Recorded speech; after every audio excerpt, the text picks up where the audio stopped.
మరొక ముఖ్యమైన పార్లమెంట్ నియోజకవర్గం తిరుపతి. సాక్షాత్తు కలియుగ దైవంగా చెప్పుకునే వెంకన్న కొలువైన తిరుపతికి సంబంధించిన నియోజకవర్గంలో అసెంబ్లీ సెగ్మెంట్స్ తిరుపతి, శ్రీకాళహస్తి, సత్యవేడు, సర్వేపల్లి, గూడూరు, వెంకటగిరి, సూళ్లూరుపేట ఈ 7 అసెంబ్లీ నియోజకవర్గాలు ఉన్నాయి.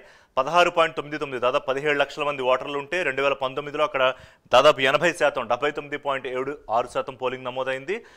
133 మంది అక్కడ అసెంబ్లీ 7 నియోజకవర్గాల్లో పోటీ పడుతూ ఉంటే 23 మంది పార్లమెంట్ కోసం పోటీ పడుతున్నారు. 2000కు పైగా అక్కడ పోలింగ్ కేంద్రాలు ఉన్నాయి. ఒకసారి తిరుపతి పిక్చర్ మా ప్రతినిధి సునీల్ లైవ్లో మనకి జాయిన్ అయ్యి అప్డేట్ చేస్తారు. సునీల్. రైట్ ఋషి, మొత్తం మీద తిరుపతి జిల్లాకి సంబంధించి పూర్తిగా ఇప్పటికే ఎన్నికల అధికారులు పూర్తి స్థాయిలో ఏర్పాట్లు చేసిన పరిస్థితి అయితే ఉంది. ముఖ్యంగా ఏదైతే తిరుపతి నియోజకవర్గానికి సంబంధించి చూసుకున్నట్లయితే మాజీ ఎమ్మెల్యే కరుణాకర్ రెడ్డి, అంటే టీటీడీ చైర్మన్గా ఉన్నటువంటి వ్యక్తి ఎమ్మెల్యే, కానీ ఆయన తనయుడు తిరుపతి డిప్యూటీ మేయర్గా ఉన్నారు. అతను ఈసారి ఎమ్మెల్యే కంటెస్టెంట్గా చేస్తున్నారు. మరోవైపు టీడీపీ కూటమి అంటే జనసేన పార్టీకి సంబంధించిన ఆర్ని శ్రీనివాసులు ఇక్కడైతే పోటీ చేస్తున్నారు. మరోవైపు సత్యవేడు నియోజకవర్గం చూసుకున్నట్లయితే ఆదిమూలం సురేష్, అంటే ఆయన గతంలో వైసీపీ నుంచి గెలిచిన వ్యక్తి, ఈసారి టీడీపీ కూటమి అభ్యర్థిగా ఆయన అయితే పోటీ చేస్తున్నారు. మరోవైపు ఏదైతే శ్రీకాళహస్తి నియోజకవర్గాన్ని చూసుకున్నట్లయితే బొజ్జల సుధీర్ రెడ్డి, అంటే మాజీ మంత్రి కుమారుడు కాబట్టి అక్కడ కూడా పూర్తి స్థాయిలో ఆయన నిలబడుతున్న పరిస్థితి అయితే ఉంది. ముఖ్యంగా ఏదైతే ఈ జిల్లాకు అంటే తిరుపతి జిల్లాకి సంబంధించి పార్లమెంట్ నియోజకవర్గం సంబంధించి వరప్రసాద్, అంటే ఏదైతే బీజేపీ నుంచి నిలబడుతున్నటువంటి వ్యక్తి గతంలో గూడూరు ఎమ్మెల్యేగా వైసీపీ నుంచి గెలిచారు.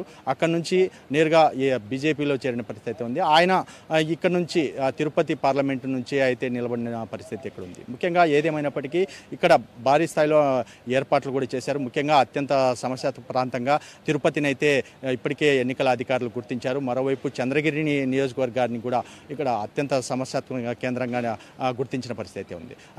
ఎందుకంటే ముఖ్యంగా చంద్రగిరి నియోజకవర్గంలో చూసుకున్నట్లయితే కొన్ని ప్రాంతాలు, అంటే కొన్ని మండలాల్లో ఎక్కువగా గొడవలు జరిగే ప్రాంతాలు అయితే గుర్తించినట్లయితే తెలుస్తుంది. దానికి సంబంధించి పూర్తి స్థాయిలో పూర్తి స్థాయిలో 100% వెబ్ కాస్టింగ్ అయితే ఏర్పాటు చేశారు. మరోవైపు అన్ని ప్రాంతాల్లోనూ గట్టి బందోబస్తు ఏర్పాటు చేశాం.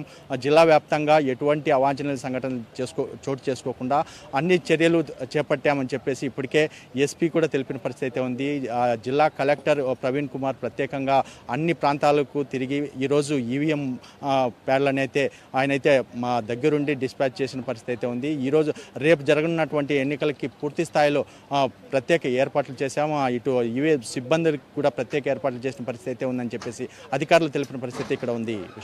రైట్ సునీల్, థ్యాంక్ యూ తిరుపతికి సంబంధించి అప్డేట్స్ అందించినందుకు. ఇక మరొక రాయలసీమకు సంబంధించి కర్నూలు పార్లమెంటు నియోజకవర్గం పిక్చర్ చూద్దాం. కర్నూలుకు సంబంధించి పార్లమెంటు నియోజకవర్గంలో మనకి కవర్ అవుతున్న అసెంబ్లీ సెగ్మెంట్స్ కర్నూలు, కోడుమూరు, ఎమ్మిగనూరు, ఆదోని, అలాగే